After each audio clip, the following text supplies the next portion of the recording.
Good afternoon and welcome to the Supernatural Show. This is Roxy and I'm here with Shannon. Daniel's not feeling great today. Say hello, Shannon. Hello, dearies. Hello, Governor. Hello. Daniel's not feeling great today, so we're going to fill in and talk a little while today. We didn't want to miss the show or have it not come on, so we're tag teaming today. Today, I think Shannon and I are we weren't planning to kind of run the show today. So we're going to go through some of the current rabbit holes we're researching, which will probably be some things you will hear on the Tuesday night and Thursday night shows with Shannon and Roxy. We have big announcements coming this week when Daniel feels up to it. That'll probably be Wednesday or Friday. Not sure, but they're coming. So stay tuned. It's fixing to get interesting here on the Supernatural Show Network, is it not, Shannon? Oh, yes. Definitely going to be expansive and awesome, filled with lots of information. Many more voices, many more insights and discernment, and people who have researched a lot of other things that some of us have not gotten so deep into. And yeah, I'm really proud to be a part of this team that we're in. But welcome everybody. Hey Mike, I see you over there in the chat. Let's see. I don't see many in here yet. I was trying to give everybody a minute to come in. So, Shannon, what rabbit Yes. holes are you down this week, my lovely? Well, what I have been revisiting, I should say revisiting, because years ago, after I had gone through all of my visions and with my testimony, I went down rabbit holes trying to understand what was going on with me, why that had happened. And I had stumbled across a lot of things having to do with subliminal messaging, different techniques of hiding things in plain sight. And so I've just been revisiting this rabbit hole again because the technology and everything has risen to such a level since back 12 years ago when I started going down that particular subject matter. It has just Mm-hmm. exploded in the techniques and the amount of mind melting things that they put in programming. And, I've just been experimenting with stuff, camera stuff on my phone, trying to film things in media on the television to see how things react, and just found a lot of interesting information. Oh, and Yeah, I've seen. what's Go ahead. oh, sorry, I was just gonna say I rewatched They Live last night, which I've seen many times, but I actually picked up on some new things that it'll be fun to talk about later. But I just kind of wanted to say I revisited that movie again. I keep forgetting. I want to get Willie to sit down with me and watch that one because he's very well aware of all the things that we talk about, and he's on the page with us. But of course, I don't know that he's ever seen that movie or the power of it. But he understands the concept behind it very well. But Let me just say, there's this one scene, right, where they're underground and it kind of in the lair of the aliens I'd like to call demons, but they're seeing that these people have sold out, to work hand in hand with them. And the guy is giving the speech to the sold out humans, and he's like, by 2025, our plans will be complete. And I was like, oh, I never picked up on that date before. have you listened to the Sammy Hagar song that he yes, wrote about I 2025? yes, I Yeah. did. Mm-hmm. Well, and he says that in 1964 he was abducted by aliens. And at that time, he was not drinking or doing anything else. He said he was sober. And they gave him this download about what the future was going to look like. And that's where the song comes from. So, you know me, I got interested. I had to go listen to the song. And I'm like, oh, my Lanta. Oh, my Lanta is great. Yeah, put on the glasses, Enoch 777. one of the most epic fight scenes of all time. Mm-hmm. Well, my rabbit hole this morning, which was not one that I intended to go down, I hadn't checked Ingersoll Lockwood in a while because they put the pocket watch up a couple of weeks ago or so. Right? I've just had a lot going on with the move and everything else. But I go over there the other day and there was a page. Hadn't got back to it to look into it. So I went over there this morning. Hang on, I think I can put it on full screen here, guys. Let's see. Yeah, let's look at this one. There we go. Haha. Check that out. But when you come down to the Hmm. bottom right here, we've got this little pocket watch. Well, as I've told everybody before, you have to click and drag to really see what's there. Because if you'll notice, this right here is not there. There's Yeah, and lots then of I things saw on the. the Rip CK. Yeah, see, that's been there ever since the day after that happened. Just Hmm. trying to upsize it a little bit. The RIP CK takes you to one link, which is a MP3 file. It's Charlie's Anthem. The Hmm. dots take you to a YouTube video, which is just kind of like Charlie highlights. But the pocket watch, when I looked at it, the best I can tell, it says 11:16 or 11:17. And I had set Hmm. a reminder in my phone to pay attention today. Because when you screenshot this, and for anybody that wants to know, you can hit print screen and you can do this with it and just screen capture it.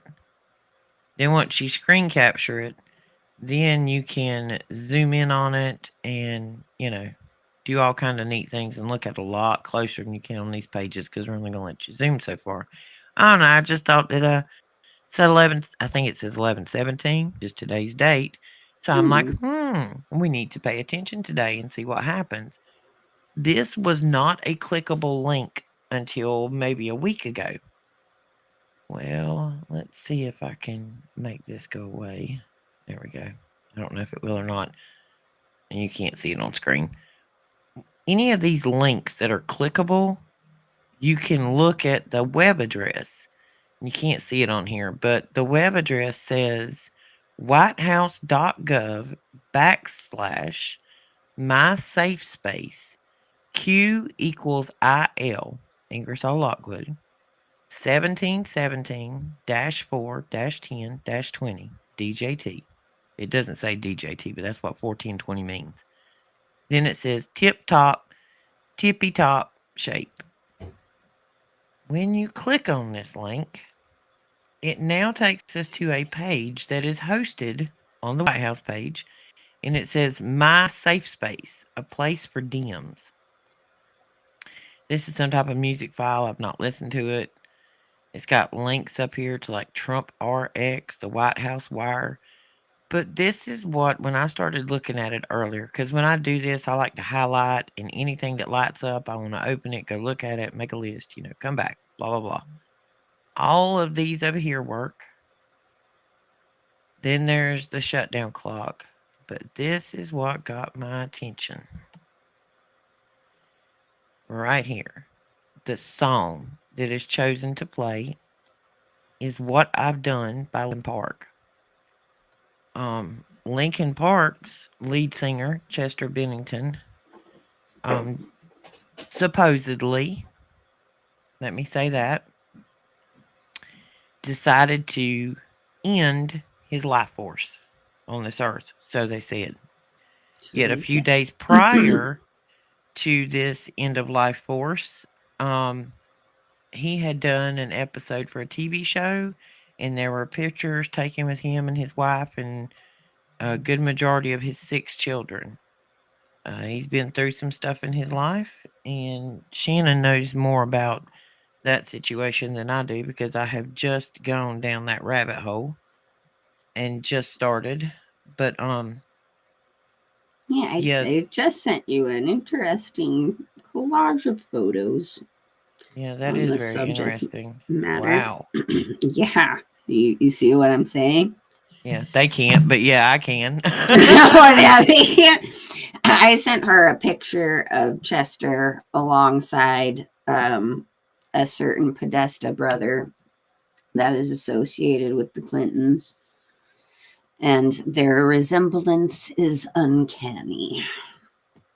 Well, Because I and know, a lot of people know that Barbara Bush was more than likely Crowley's daughter than what, what they last say. name she's attached to or it is attached to. But this goes very deep, and there are a lot of people in the industry that you see in different departments that are related, and that is a there is no doubt there is relation when you see those pictures. Yeah, that's kind of obvious with those pictures. I'll have to get those together because this may very well be the tomorrow night topic because now I have gone and connected all the other bands that Chester was associated with, and one of the main names that come up was Leto. Yeah. And he happens to own an Air Force base in an island called Mars Island. And there's evidently been some accusations of improper texting with young fans. And yeah, it's getting deep already. And I'm only like 2 hours into this. There is a whole mess with Leto, and he admittedly, and all the people involved in this admit that he is a cult leader. He has a cult. Yeah, there's a lot of stuff on Twitter where they put it out there that it was a cult. And I Yeah, think I he's. looked at one of them and it was like that Mars Island they have. If you Mm-hmm, paid like $6,500, you got a 3-day pass, a tattoo, and some yoga lessons. mm-hmm. It's kind of crazy. Yep. I mean, like I said, no covering it up whatsoever. Super proud of the fact that it's a cult. So, and that property that he owns was associated with people like Jim Morrison of the Doors and other recording artists of the 60s and 70s. And before that, it was a military base. Let's see. Let's go back over to presentation screen. Oh, come on, computer. Of course, the computer doesn't want to cooperate at the moment. Of course. Of course not. The interesting thing about chess. Hang on, Shannon. I don't know what it done. It took you out there. Well, did we lose Shannon? No. Oh, There you go. there. I don't know what happened. Oh, okay. Something happened. Anyway. It's because I was about to say that Chris Cornell, who also had supposedly the same type of fate as Chester, was his godfather. Him, Anthony Bourdain, and Hesh, many other names that are suddenly no longer here, are all involved in trying to be a part of a documentary that was about to expose the things that happen with children. So it's a little ironic to me that every single one of those people I just named off are not with us, unless, of course, they're in Valhalla, which wouldn't surprise me at this moment in time. Valhalla's got to be getting crowded. I mean, Right? it's got to be getting crowded. I don't know if anybody's watching Candace Owens, but she is the number one podcast on earth at the moment because Wow. of what she has exposed with all of this. And everybody to begin with was calling her crazy, like she's making too much out of this. And once she started bringing receipts and laying facts out there of who Dude Man's wife was and what she was involved in, I heard somebody say it perfect this morning. Said, I don't know if y'all know anything about Charlie Kirk. I didn't know a great deal until all of this happened, but Said his wife, how he met his wife was she went in for a job interview, and when he died, she got a promotion. Just think about that one. Mm-hmm. But she has ties to an orphanage in Romania where children went missing, and Trump beauty pageants, and both parents are involved in stuff over there. You know, them people we don't dare bring up their name that like to drink juice. So you want to know something really interesting? Of course, Shannon. So speaking of the pageants, the Trump pageants, my producer used to work side by side with him in these pageants because him and his friend from Greece owned a bathing suit company that was Greek owned, and he exclusively was hired to, provide bathing suits for all of the contestants for all of the Trump pageants. He had met him a few times, but I just kind of find that kind of weird that my producer, who is not one of them, by the way, he's Have not you one of ever them, but have you ever heard of the 6 degrees of separation? yes, I have. I have way too many of those degrees. Yes, way, way too many, and the world is much smaller than you think they are. Yes, Yes. they do, Mike. They have a very shady past. Let's see who's in the chat with us today. Of course, as always, we've got Mike Smith, our super moderator. Mike is our assassin for people who don't want to play nice. We come here for conversation, not confrontation, so don't be mean or ugly. Let's see, we got Snowball. Thank you for joining us today. We got a lot of our regulars are not in here today. We got Enox. I don't see Miss Laura or Miss Carol or any of our regular ladies, but we are on a Monday afternoon, so who knows who's doing what. But all of us have been a little under the weather or extra busy, and I do believe that Candace is controlled opposition, but Oh, of they're course. throwing an awful lot of receipts on the table, like major receipts. And how was it that he explained it to us Saturday that the whole Google thing had gone down as to why people were getting their channels back? They had proved that they were being.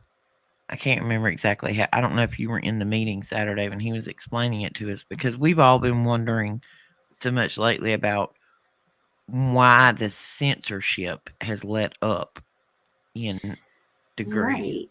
See, I missed that part of the meeting, and that's something that's been kind of bothering me a lot lately because I feel like it's a setup, like we're all supposed to feel comfortable with not having to say code words anymore and that we're back and everything's fine, but somehow that's gonna Backfire. backfire or something. Like, I just don't trust it.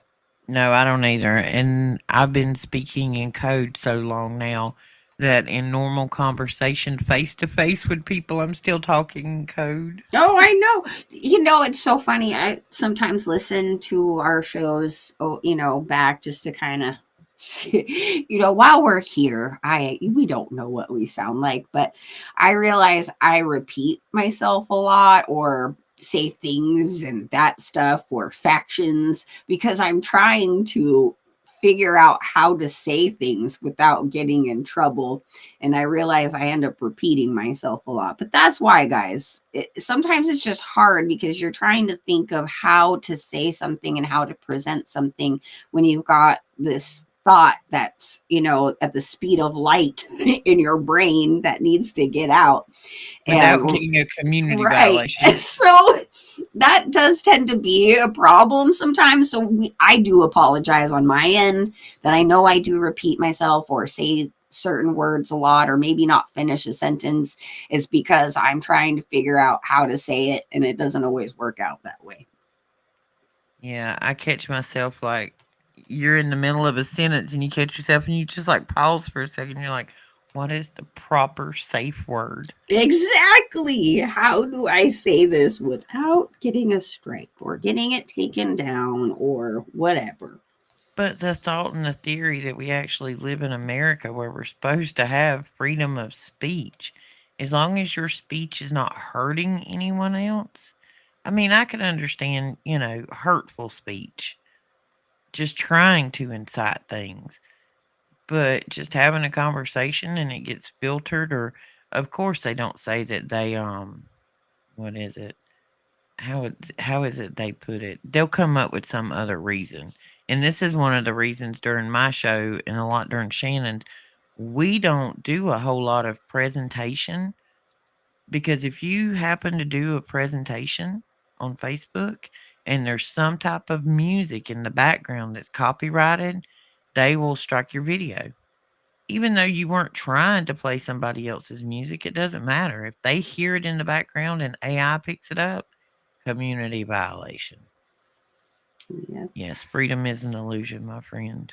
Freedom is an illusion. We I'm gonna work on a long-term project, Shannon. Mm-hmm. It's and I still have to talk Willie into this. I don't know if you're listening, honey, but here we go. Here's my pitch. I sent him a text. I'm like, you might want to listen to today's show. We're talking about music because he loves music. He's like a music history buff. But Yeah. Willie's family has over 100 years farming. They've owned a farm ever since the beginning of the 1900s, which my grandchildren have told me lately that I was old because I was born in the 1900s. For Really. heaven's sake. Mm-hmm. But Willie and I have had some very interesting conversations. And if Willie didn't work so much, I'd probably have Willie in a hosting chair. I don't know if he'd go for it or not, but I'd love to have him in a hosting chair on the show, or at least interview him one night on the show about farming. May have to pre record it, I don't know. But I never realized how many chemicals they were actually putting in the dirt prior to even dropping those Terminator seeds. And I call them Terminators because they're only good for one round. If you plant a seed, whether it be soybean or grain or whatever, those seeds are modified so that you can only get one growth out of it. Either it won't produce seeds, or the seeds that it does produce won't come to fruition. There are a few products that do, but they are so specific. They can tell that if the crop that you turn in once you've harvested, they can test it and see if it was from this year's seeds or last year's seeds. Interesting. It's interesting too in the times that I've been, tested out for cancer, even though I Uh-huh. never did have it. Thank the Lord Jesus. But the doctor asked me over and over again, did you or your family, and were you involved in agriculture? Uh-huh. Because the history of my family, especially on my father's side, all the brothers died of cancer is very early, all of that kind of stuff. And I'm like, I mean, I know that my great grandparents, both of them, had things to do with agriculture and farming, but once my grandparents moved on and got to be adults and had their careers, they went into banking. So I just thought, though, how interesting that was a problem, that people in agriculture tend to be more hit with cancer and things along those Mm-hmm. lines. Well, and like the big lawsuit about that, the stuff you spray in your yard and the weeds go bye bye.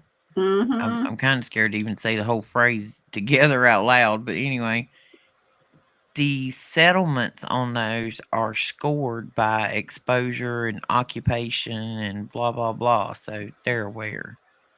But the more I talk with him about, I mean, I grew up in the South. When I was a teenager, I worked, on farms or whatever. It was just kind of a rite of passage as a Mm-hmm. teenager here. You worked on a farm, and mostly tobacco. They grow tobacco here a lot, and it's got to do with soil composition. And as we go through it and I talk to him more and more about it, I start asking questions, and I'm like, well, this all started, part of this conversation with Willie the other night was when you and I were talking about thimerosal. And I realized how many chemicals that are related to thimerosal, which is dangerous, very, very, very, very dangerous. And they put it in the sticky pokey things, in the actual vial. They actually spray the ground with a derivative of that prior to even planting a seed because they're trying to kill a microscopic parasite called thrips, which will eat at the root of the plant. So before you even put the seed in the ground, you've poisoned the dirt and you planted a seed in it. So when rain falls, said plant is going to take up some of said stuff. And there's many, many different things that they put in fields, in the dirt, different chemicals. And some of them, here comes one of those pauses as I think how to say this. Some of them were used in wars to wipe out jungles, and our boys come back all messed up from it. Is it the agent Yeah, it thing? would be that one. It's the same color as that Clemson football team that wears orange. Mm-hmm. Yeah, to kill things and, kind of like they inject it into the ground to run off all of the things they don't want eating at the plants. But this still gets absorbed into the grains. Even if we're not talking about 100%. tobacco, because tobacco is an elected thing. Hey, Dave. Um, it's an elected thing. You know what I mean? It's not part of your nutrition. But when you Right. think about grains that you eat and things like that are in the dirt being pulled up in the plant. And I don't want to get too far down this because this is going to be a long term project I'm working on. But there was something else I wanted to bring to mind. The government is back up and operating. Did you by chance pay attention to that paragraph that everybody's talking about in this document that was okay to open, which will completely shut down and decimate the hemp industry? My client has been bugging me about that a lot and keeps asking if I've heard anything else. I actually haven't heard much about this. Would you be able to explain a little bit more? Well, the way it works on a federal level, there are states now that allow, okay, there's cannabis and there's hemp. They are sister plants. And the derivative of which is legal and which is not is all based off of the quantity of THC, I think it's A, that is within the plant. Mm. Anything that is like zero point 0 or 0.003 or less is considered hemp. 4 and up is considered cannabis, essentially. The farmers, and see, this comes back to the farming thing, and this is why I'm fired up about this because it makes me mad. But anyway, back when farmers farmed tobacco, we'll go through this when I do the big thing, but there were contracts, and then there was government subsidy to make sure that the cost of the product, what farmers were selling it for, would at least equal out to what they paid. This is why you have no farmers now, folks. Farmers are expected to buy seeds, chemical, and labor at retail. They Mm-hmm. are then expected to buy the equipment to farm it and harvest it with while they own or lease the land to do it on. Then they have labor, time, and equipment in harvesting it and storing it. And then when they go to sell it, they're expected to sell this product at wholesale. That is the most backwards business design I've ever seen. It just doesn't make good sense to me from an accounting standpoint as to why it would even be set up that way. But you expect somebody to have all of the investment and pay retail and then sell for wholesale. But anyway, a lot of farmers farmed tobacco. A lot of this tobacco back in the day was being shipped overseas to China. Well, what does China do when you give them something or show them how to do it? They're no longer exporting the product, they just grow it themselves. So we showed China how to grow tobacco. Then they stopped exporting. So then you had the reduction in farmers that could actually sell that product or how much of it was needed. And when a lot of these farmers lost that crop, one of the crops they went to was hemp. I'm not talking about hemp to smoke or use in any type of extracurricular way. I'm talking about CBD hemp, the one that does not make you feel any different other than maybe normal. There's no psychoactive anything to hemp. There is zero, absolutely zero from the hemp plant that is wasted, folks. From the root to the stalk to the leaf to the stem. You can make clothes out of it. You can build a house with it. You can use it for medicine. In Chernobyl, hey Cash, in Chernobyl, where we had that accident, the way they have decided to clean up the ground was they planted hemp everywhere because hemp will clean the earth and disperse of radioactive particle. But now you've put a rider to open the government up to shut that down nationwide. That means every product you see in a convenience store or smoke shop or an ointment or an oil or anything that's CBD will be no more. I mean, that is like a major, major blow to farmers.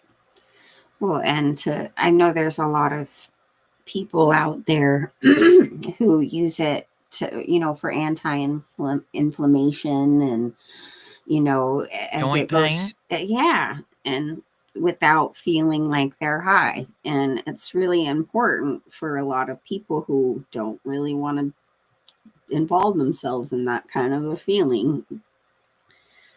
Well, and see, back when, um, we all know that history's written by the winners. Mm-hmm. When you go back to when they started the propaganda against hemp and cannabis, it had nothing to do with what that plant did. The actual White House put out stuff a while back explaining that every human being has a cannabinoid receptor system in them. Your body is naturally built to accept cannabinoids, which is CBD. Back in the early 1900s, when they come out with all of the propaganda and posters and ads, and they called it loco weed, and that's where the name marijuana come from. But the people that were, we all know that one hand shakes another, the other scratches another back. This was about the cotton and the wood industry because they knew that if this plant was farmed everywhere, that it could be detrimental to the cotton industry, the ones that sell your clothes, and the tree industry that sells you lumber and paper and pencils. So they needed the hemp industry to not take off, to not damage their profits. They were more concerned about their profits and bottom line than the health and well being of citizens. Imagine that. Imagine Imagine that. Wow, imagine that. That's a unique concept, isn't it, Shannon? That profits are more important that. than the health and well being of the citizens on the same continent. Well, we're all aware that they don't consider citizens human beings. They consider them to be like cattle. So, Yeah, now see, that circles us right back to the Capri Suns. Maybe that's what we should start saying. It's not close enough to maybe get us flagged. Capri Suns. I like that. That's a good Yeah, one. it's not even in the relative, phonetic match to get us Right? like, well, just phonetically completely stay away from that word or what it does. But Hmm. yeah, it's amazing how it all circles back to that one spot. Oh, any other rabbit holes you're down, Shannon?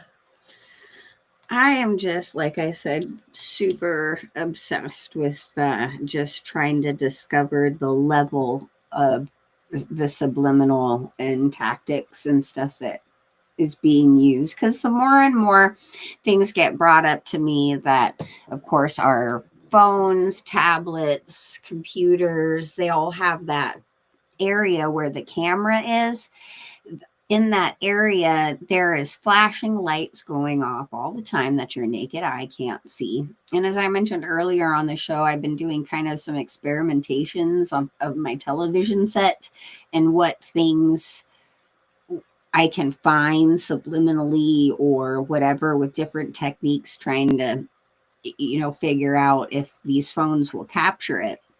And although the frame rates, as we've talked about in other shows, are so incredibly fast now, it's really difficult to pick up the in between. What I did end up picking up was an in just, I mean, such an intense amount of light flashing and pattern change and black bars moving in weird directions through programs that you watch on the television set. And I also filmed a little bit of They Live last night in the same manner using the action, uh, filter and all that, which focuses on the action of whatever's going on. So instead of slow motion, everything going, whoa, whoa, it's all slow. It just focuses on enhancing the action of the scene. And I noticed that in other programs that are updated and things like now, the flashing and the patterns are so intense. It is like, I mean, epilepsy triggering 100%. But with the naked eye, you can't see it. But I then recorded a segment of our show on my television set. I didn't see any of that behavior. And then I recorded some of They Live. I didn't see any of that behavior, which suggests to me that it is embedded in the program itself that you are watching. And this really hones in on that frequency traumatizing of the brain to take in everything that it is that you're seeing as truth and suppressing it into the subconscious. Well, Mike Smith made I think it was Mike who made an excellent comment the other day in our group chat Mm-hmm. about a TV show called Supernatural. Right. I was hooked on Supernatural for years and I didn't know why. I mean, I liked the show, but I watched it over and over and over. It's one of those shows that I can watch it as a rerun and I know I've seen it 13 times. And I Right. told Mike, I'm like, well, maybe I should do a decode on it because I mean, I've watched it a lot. I think that When would I, be a great idea. when I go down it and I start making a list, it's like it's laying the truth out in front of us. Like literally. Because the first thing they wanted us to do as a mass of people is to not believe that anything in the Bible was supernatural. That these are just normal people and normal men and nothing Mm-hmm. supernatural ever happened. Bull, whatever. Bull Yeah. stuff. Bull stuff. Yeah. Bull snot. They don't want you to believe in anything supernatural. They've taken all of these amazing supernatural stories, and the one of them, the ones that they couldn't completely dispel, they turned them into fairy tales and mythology about Thor and Asgard and superhero movies. But when I go back and I look at that supernatural show, and it had Dean and Sam on it, which I think this is where the 6 degrees come from me because we're the Supernatural Show Network. Mm-hmm. Um, and that show, and as much as I've watched it, no, there are no coincidences. At the very end of Supernatural, when they finally get to like, it's kind of like a video game, you go level by level, beating this monster and that monster. And on the show, if you haven't seen it, two brothers go out and hunt demons, jinns and vampires and werewolves and things of that nature. Mm-hmm. But the big monster they're hunting at the end is a thing called a Leviathan. Hmm. The Leviathan owned the food industry in this show. Let me show. This is going to explain to you where I'm going to go with this breakout that I'm going to do on the show. Okay. The Leviathan in the show Supernatural with Sam and Dean owned the food industry. They come out with this food called turducken. It was turkey, duck, and chicken, kind of like that thing some people make on Thanksgiving, but it Mm-hmm. was a turducken sandwich. When people would bite into it, they couldn't help but want another one. And the more of them they eat, the fatter they got, the slower they got. This takes you back to the parasite T. gondii, which I told you causes Morgellons and brain cancer Mm-hmm. because the cat excretes the parasite, the mouse gets the parasite, it goes to the mouse's brain, the mouse becomes attracted to the cat, so the cat don't have to chase the rat. So in this show, they're feeding these people this turducken, which makes them slow, lazy, addicted, sitting on front of their couch, watching the television for entertainment on programs and channeling. And then they basically just take them and drain them and grind them up and put them back in the turducken. Sound You know, familiar? you know what that reminds me of? Like, The uh, move. Well, the yeah, restaurant with two golden arches and the Capri that Suns. that too, that for sure. But it also reminds me of the movie. They cloned Tyrone, Yep. because in that movie they're advertising for that fried chicken place, and for some reason they're, they all decide, oh, I need to go to this fried chicken place, and then when they go there, he Jamie Foxx's character, he's like eating this chicken. He's like, why am I so happy? Like, why do I just need like to keep eating this? And he's just like, wow, I feel so great. And then the other guy is like, stop eating this. There's something in this, this has to Mhm. do with whatever. And it's like, yeah, and they're advertising to them in the television program to come and get your whatever mind control poison stuff that makes you feel Well, happy. see that place that has the big, M over the building? Mm-hmm. A lot of years I worked in the car industry, which meant I went in early and I got off late. Well, that place was right across the street. It was the easy option. When I went into work, I don't know who here knows, but we'll go ahead and tell. I was the financial controller for a new car franchise. I worked in the car business for 25 years. Mhm. Anybody out there got questions about buying a used car? I mean, check. Let me save you $1. Anyway, we would eat food from over there a lot. And the longer I worked there, the more I realized that I was actually waking up in the morning craving something from there. I wanted a sausage biscuit every day. It was like an obsession. It was like when I got up and was getting dressed for work, I was not thinking about the 300 things I needed to do today at work. I was trying to make sure my timing and my schedule was right so I could zoom through the drive through. And I all of a sudden I had just got to the point I'm like, oh, I feel horrible. I don't have the energy I used to have. I'm going to eat healthier. Well, started eating healthier, lost 40 pounds, then couldn't find out it was from cancer. I don't know what part that played into it, Mhm. but occasionally I find myself actually craving a sausage biscuit from there, and I don't eat from there anymore. Like I'm just not gonna happen because they literally, what's his name, Finkelstein. Finkelstein, Rabbi Finkelstein. Yeah, he literally come out. If you've never seen that any interview, folks, he comes out and says that they take the children, do what they want to do, use what they want to use, and then they grind them up and put them back in our food. Yep, and they've Like been that's doing not a this. downplay, that's the literal. Yeah, and they have been doing this, they said, for a couple thousand years. It's not like it's anything new under the sun in that regard, unfortunately. And, when you hear of things like mad cow disease and things along those lines, you realize mad cow disease comes from them being force fed themselves in their Yes. food. And Yes. there is a disease also named kuru that that only happens to people who have consumed human flesh. Most likely, the brain tissue is the most associated with this disease. But you start to see more and more people being absolutely.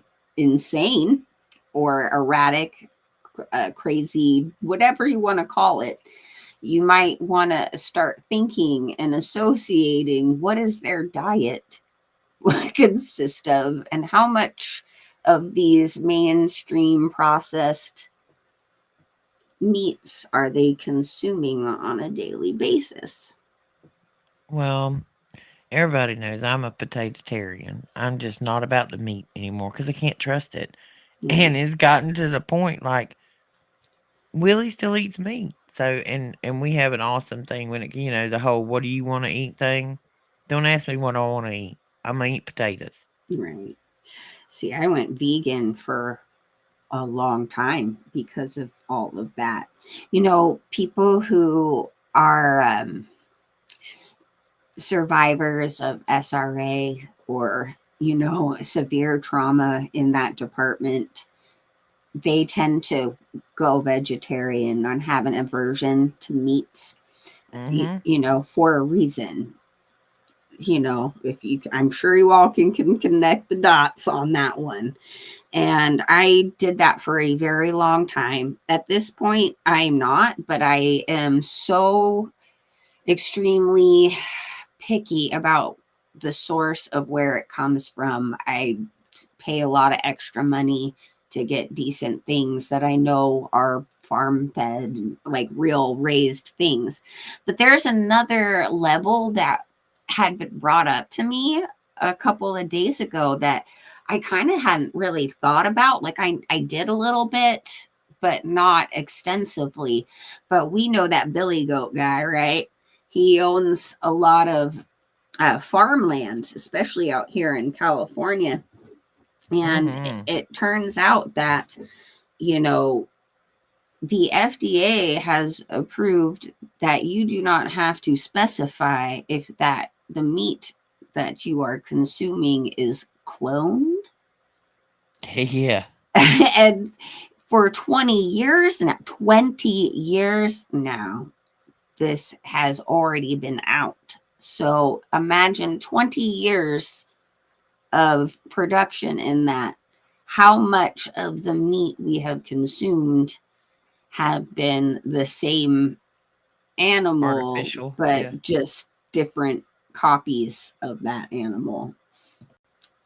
So these are things that you have to be very diligent. If you're into, eating meats, which there's nothing wrong with that whatsoever, but you have to do your due diligence to find out where that meat is coming from. You're going to end up paying at least triple the price, and the amount is going to be a lot smaller. But truly, we don't need to eat meat every single day of our lives. That's not something that's a necessity. A couple times a week is plenty sufficient. And, especially in the times that we're coming in right now with the financial difficulties we're going to continue to see, we have to really prioritize what it is that we're putting in our body, and knowing that you're going to end up paying extra for something that's real as opposed to something that's cloned, possibly other species that are related to us, or even printed and manufactured through a printing device. These are the things we have to worry about in what we're consuming. Well, and I know we talk about I've been looking into some meat companies where it's actually from cattle farmers who are not, Right. giving them anything else. You can order like a quarter of a cow or a half and it gives you a list of what comes in it. I'm just waiting to get to the new house so I can get my deep freezer. But meat's not that important to me, but Willie does like, stuff like that. So Well, even when I was vegan, my family still ate. I mean, my daughter went vegetarian on her own for a while, and both my son and my husband still ate meat, which I ended up making like 3 to 4 different things for every meal. It was very difficult for a while, but yep. I was still very obsessive and particular about what was going in their bodies because they're my family and I love them and I don't want them to consume things they shouldn't. I just plan every meal to have a potato. Normally, normally we're gonna eat whatever, and I'm gonna have potatoes. If y'all would like enough potatoes for everybody else, just let me know. But I'm having potatoes. They will be boiled or baked or fried. And if I Just put make anything sure on they're them, organic. absolutely. And I only like russet potatoes. I'm a potato-tarian, y'all. I love potatoes. I'm not big on other potatoes. I like russet potatoes. I don't know. I do know that we had chickens for a while here a few years ago over at the farm. And hey Kent, I see you in there. Um we my chickens stopped laying. They weren't laying eggs for a while. And I'm like, what in the world? Because I had went to a chain store and that, sells stuff like that and was buying my Mhm. feed from there, which was a national feed supplier. It was cheaper. I was buying it from there. I had lots Right. of chickens. It weren't two. And my chickens stopped laying eggs. Hmm. A couple of weeks later, when it was time to re up the food, I happened to be in town and there's a farm supply place up there, a little local place, and they actually grind their own stuff and make their own chicken feed and animal feeds. It was amazing. I gave my chickens that feed and they went back to laying. It was Nice. shortly thereafter there was a lot of comments in some of the chicken groups I was in that they noticed the same thing. They went to mass produced chicken food and the chicken stopped laying. Now this was about the same time that all of a sudden eggs jumped up to $7 a dozen. And it was just miraculous that eggs production slowed down when I bought mass produced food and the price of eggs went through the roof. Another one of Hmm. those makes you wonder, huh? Hmm. Uh-huh. See, though, and that's again what we got to remember with ourselves, right? And what is the ultimate goal with these elites, right? They want to reduce the population. I mean, they even carved it in stone. They only want 500 million or less of us people on this planet. So, there's been a whole push of sterilization across the board in so Ooh. many different ways. Did I say something I shouldn't? Did I say that? No, no, no. My No. brain went Oh. cha-ching. Oh, Go ahead. yeah. So, thinking about all of the things that get put into our bodies, down to foods, liquids, the air we breathe, it also including pharmaceuticals, vitamins, all of that kind of stuff. The things that are put in there, there's a lot of things designed to ensure that you are not able to procreate. Of course, all Well, of this confusion too in genders also plays a part in that. There's so much of this anti ability to procreate on your own. They would rather have, you know, clones that are grown in robots. It's just well, like, my glitch button that you hit was off of something I ran across this morning when I go, ooh, now that's like my reminder. Ooh. But I ran across something this morning. It is a group of ultrasound techs from the oh, OBGYN. I saw this. I know what you're talking about. Yeah, she they are now doing ultrasounds of women who had got the sticky pokey thing. Or some of them did. And when they do now, the ultrasound tech has no knowledge of whether the anybody associated with that female has or has not. But one of them started noticing that the actual placenta around the baby in the ultrasound, every single one of them looked different depending upon whether you had taken the sticky pokey, whether you took A, B, or C, and how many of them you have had. And because they are seeing a lot of um, babies that are terminating early, they're not making Mm-hmm. it. And like one girl said, done this for years, and she said she's seeing it time after time, and said that these pregnancies are terminating, and the mothers aren't even aware. What else I thought was interesting that she said was a lot of the mothers said they weren't poked, but It was the their father. husbands were, but the placenta had carried on what was in the poke.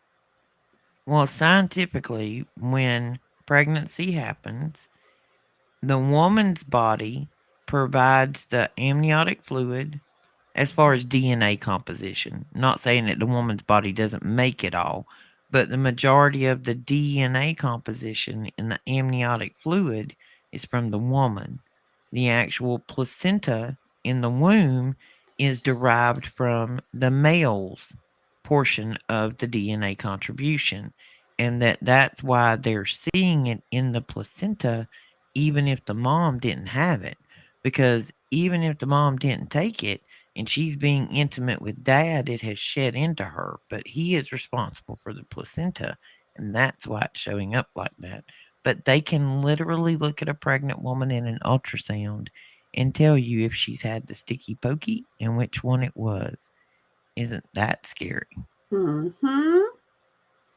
Yep. And again, for those who wonder if it does transfer in those situations, yes, it does.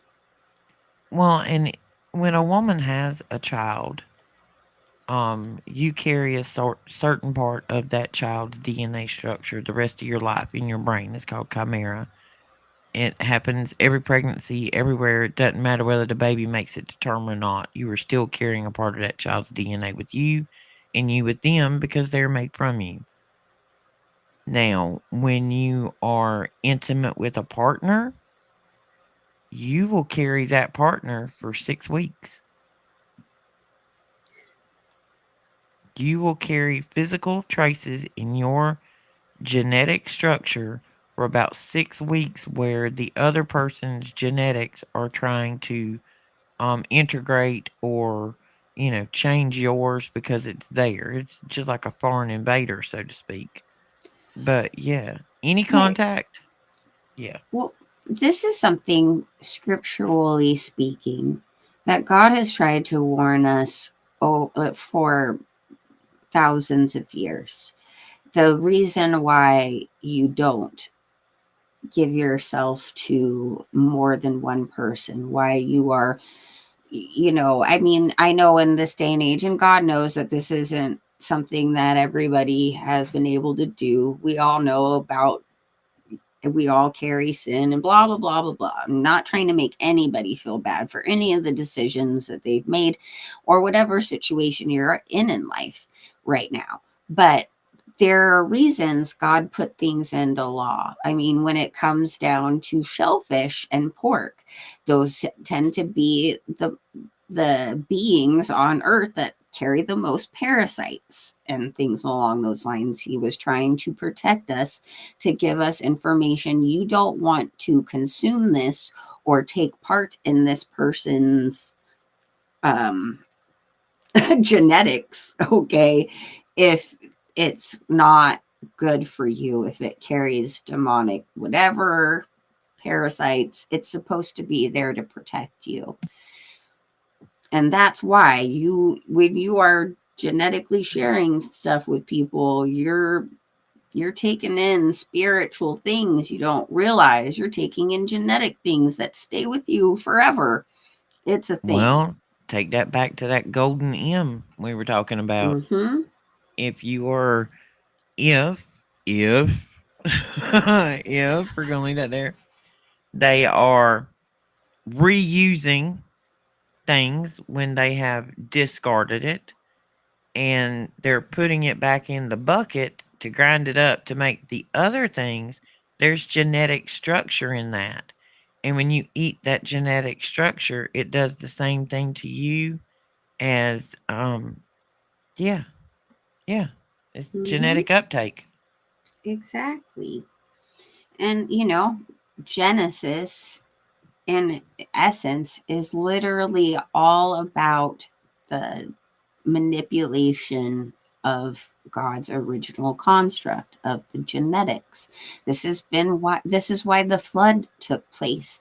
This is why we are in the days of Noah as we speak now, because genetic manipulation, modification is huge within our foods, within the animals, within us, within everything that we are part of in this world at this point.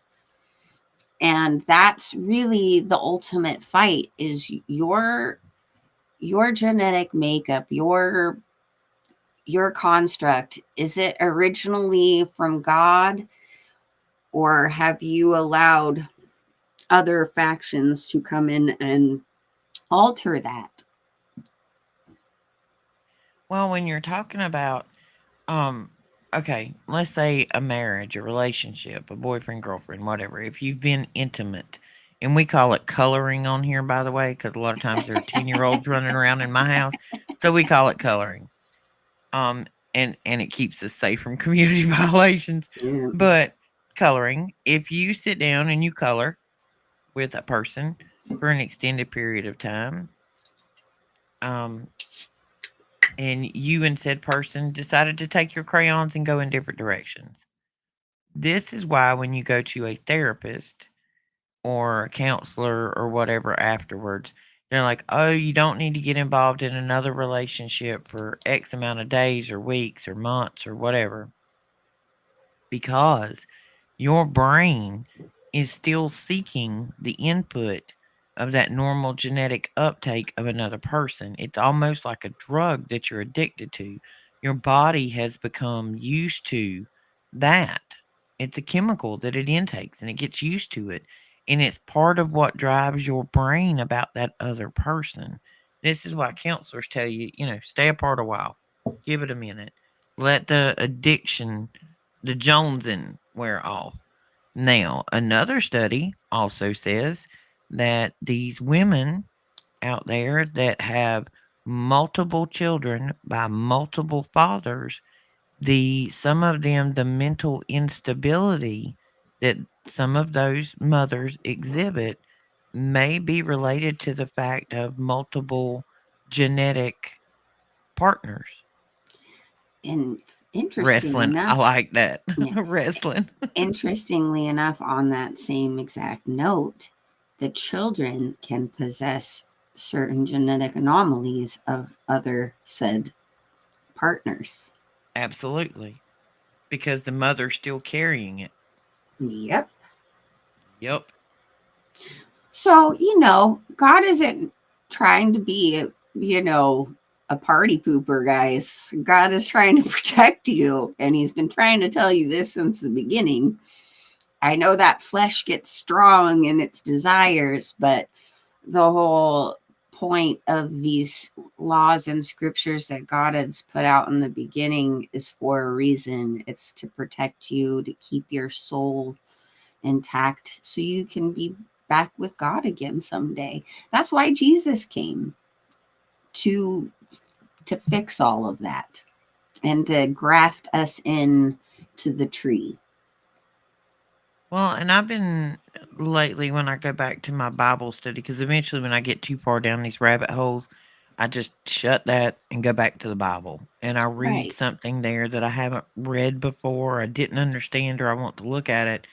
One of the anomalies I've been looking at in the Bible that has interested me about how people would go into the desert or whatever, for 30 days or 40 days or 40 nights. And like Jesus, at 30 years old, things happen. And this comes from a conversation that I had with Willie the other night about, you know, when my great grandmother got married, she was married and had her first child at 12 years old.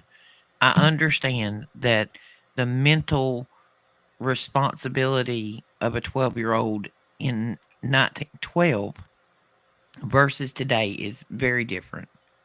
But still, a 12-year-old had no business being a parent. I don't care if it was 1912 or 2012. A 12-year-old Mm. has no business being a parent. I don't think a 25-year-old has business being a parent. I honestly think that I don't think anybody should be required But I think if people waited until they were 30 before, they started having children or what else, the world would be a little more stable, especially financially. Because these kids, Jane, I did it. I was a mother of two before I could even legally take an alcohol drink. My 21st birthday, I had two kids in diapers. Imagine where I could have been in the world if I'd have waited till I was 30 before I'd done that. But the sins of the flesh were more enticing as a 19-year-old than the responsibility of adulthood. Right. And that's part of what's wrong. See, and here's some truth, some information about me personally. I'm not coming on here saying that I have adhered to that. I became born again in 2013, more like 2014, and I had I've had that experience of people. I did not go as far as a lot of people I knew growing up, and I've always felt awful about that. I was fortunate to marry somebody who had never had that experience before, and I've never felt good about it. I've always felt guilty that I wish I could have given him the same thing. But, I have repented of that. I have given that up to God. God has forgiven me for all of those things. So, I'm just saying, I'm not coming on here saying that I am holier than thou and I had adhered to that all my life. And, I still to this day have hurt in my heart that I didn't adhere to God's laws on that. But like I said, God is so amazing and forgiving. He has forgiven me and given me so many blessings with my family that I have now. And knowing that my children are awesome and hopefully not messed up by anyone else that I've ever been with. So I just wanted to throw that out there, guys, that I am not coming out here saying that I'm any better than anybody else. And I've had my own struggles in this department. And so I Well, just wanted to be honest. there's one fantastic saying, Shannon. Every sinner's got a future, and every saint's got a past. The point in the difference of the two is when you find him and when you ask him to forgive you and to not spend our life regretting our past. You Right. just have to be grateful for the wisdom to know that you have changed your future. Because I mean, we've all had, past Right. lives of things we've done long before we came to where we are now. I did, you did. I'm never gonna hide who I am or what I am. I am me, y'all. I am all out there, loud, proud, and me. And Amen. I'm not proud of my past, but I won't be ashamed of it. I mean, I don't think I done anything horrible, but now that I think back on it from this age and this perspective, I surely wish I'd have done a few things different.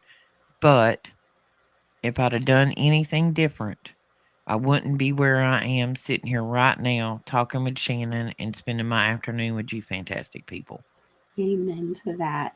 And, again, I just wanted to say that out loud because I think a lot of the times when, with these content providers out there who are giving, the truth and Jesus and scripture, and we're giving our warnings and things, we tend to sound like we are better than everyone else, or that we know more, or we didn't do that, or we didn't go down the path of unrighteousness in any way. I just wanted to make sure you all realize we are human, and there is a way of forgiveness, and that's through Jesus. Your past, it plays a part in who you are, but it's knowing that you're with God now and you can turn a new leaf and be born again and have a different life. Well, Shannon, did you see who's in our audience? Yay! What's up, Daniel? Daniel's with us, guys. He's listening. Daniel has been taking care of family obligations all weekend and is absolutely exhausted. We all have about a million things going on at the same time with this team. Um, I'm in the middle of moving again. I'm tired of moving, y'all. I'm really tired of moving. I hope this is the last time. We thought this was Me going to be too. the last time we're renting, and both of these houses should probably be condemned, in my opinion, when we leave. But we're moving to a much better, nicer place and going to save some money and live in a much nicer home. Um, Yay! Oh, thank you, Rage against the I see machine. that. Yes, he is. I see you out there, Rage.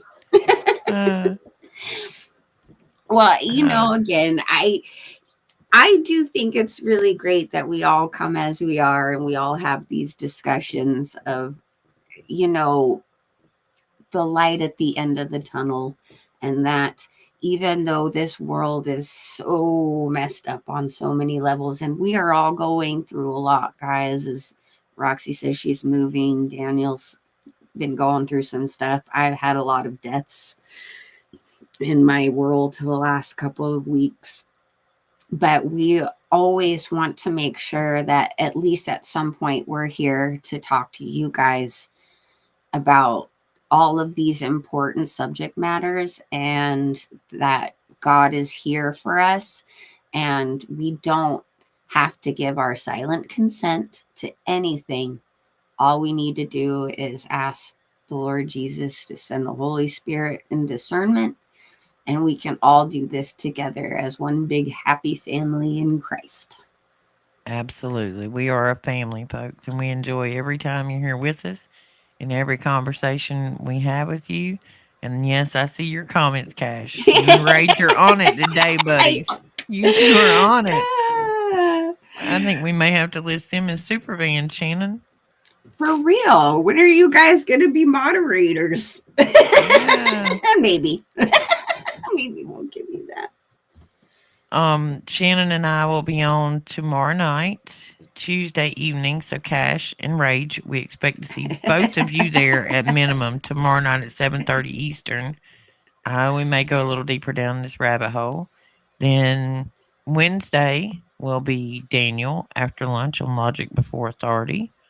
Thursday will be Shannon and I again. Thursday night on Shannon's children,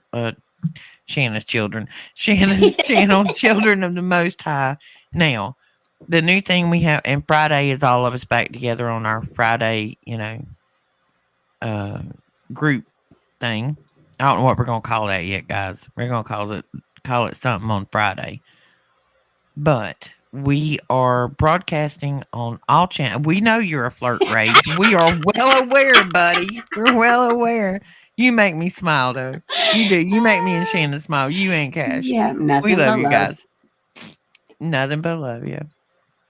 But when we broadcast now, we're broadcasting on many channels: Logic, the Supernatural Show, Children of the Most High, the Roxy Files, and more channels that will be added soon. We're going to let Daniel tell you about all of that. But all the channels are kind of broadcasting at all times.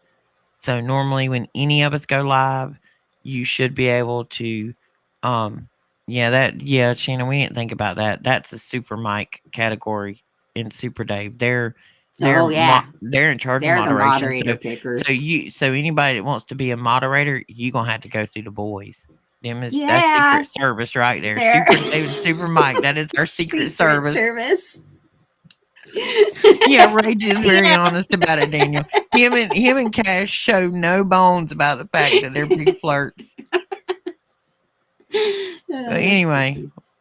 guys, we are on 5 days a week now. Yeah. And we are probably going to be at a point where we're going to be offering you multiple shows 5 days a week. We have all got to the point where we're turning off the TV, we're not watching the movies, and we're not listening to the music because we know every single thing they do in that is dishonest and it's programming and it's set up to alter you. Right. So if we put out enough good content that you have something to watch every day, and all of us like to zone out in the evening when we take a break and we relax. So we hope to, on the Supernatural Network, give you enough in a week to at least keep your mind stimulated, your faith and community and love of family with us together. But we're gonna get there, guys. We're gonna have multiple shows a day before this is over with. And hey, I know that a lot of you guys have come to, know Roxy and me and things through Logic Before Authority and the Supernatural show, which is so awesome. I'm glad that you guys tune in to our shows through those channels. But if you guys would just please be so kind to individually subscribe to all of our channels and take the time, if we are maybe doing Roxy's show on Tuesday, to actually try to view on her channel, or if it is my channel on Thursdays, that you try to view through my channel. I mean, no major pressure. It just helps because, of course, like, I'm the newest out of everybody who got a channel going because I'm special. We all know that. But my count is a little sad, and I know you guys are all still watching. Just maybe give our channels a little love on Right, because occasion. if you don't have a channel and you don't know this, Shannon and I, we don't make squadoosh off of this because we don't have enough subscribers yet to be monetized. Not that the YouTube money is amazing by any means, but that little bit we do get actually helps pay for our broadcast software and stuff like that. Just the general small Yeah. expenses we have in this. You don't get to get any of that money until you have 500 subscribers. So at least go out and subscribe to Shannon's channel and my channel if you haven't. It's Children of the Most High for Shannon. Mine is the Roxy Files, and I think my neighbor has just cranked up a dirt bike, so you're probably all hearing that at the moment. But but remember, go and subscribe to all the channels. Um, for right now, we're kind of broadcasting, on multiple channels at once, so we don't miss anybody. Look at there. I told you, Secret Services own it. The links are in the chat, folks. Look at there. Look at Mike.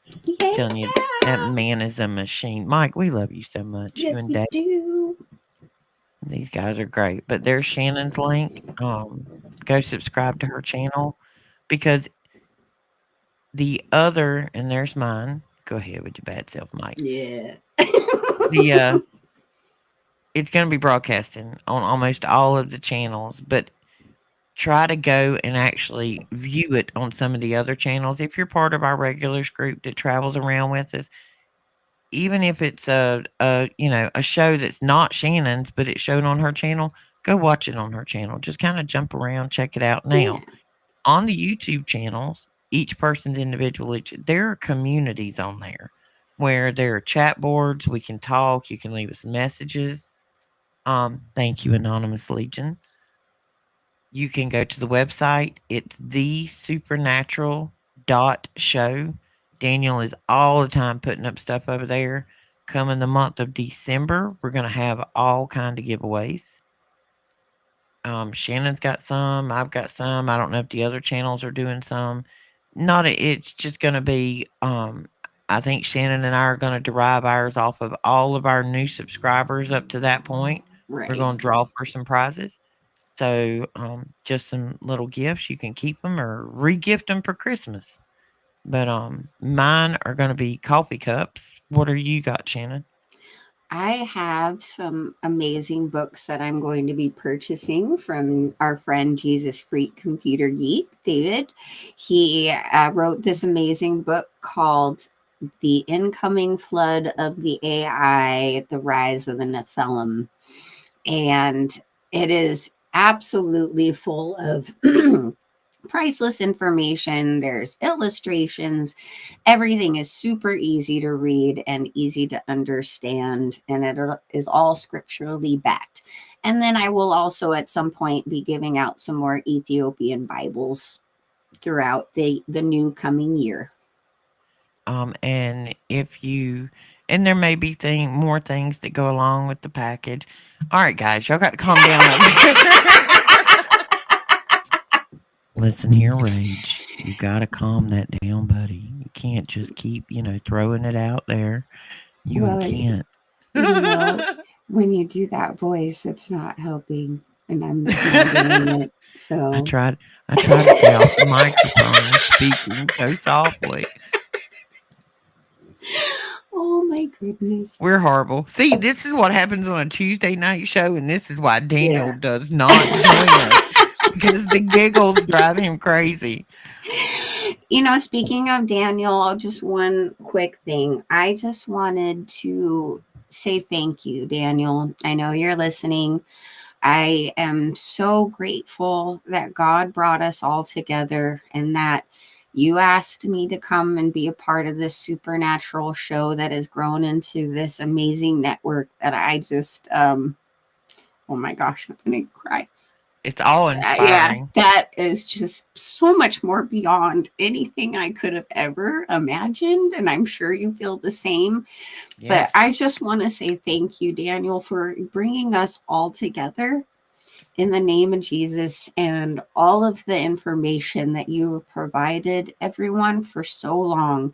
You are one of the most tenacious people out here on this platform, and I just want to say that I appreciate you and everything you have done for all of us.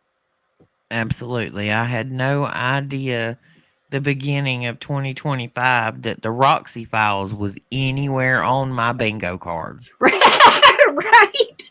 That was not a bingo card I even had, guys. Like, Daniel's my uncle. He's like my big brother. We're not that far apart. He was the baby. I was the oldest. So he's like my big brother.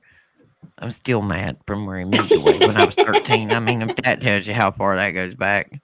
But we reconnected after my divorce and got closer and closer. And I just started here at the beginning of the year to start out helping with like answering emails and doing administrative stuff. And well, here we are, me and Shannon on a Monday Yeah.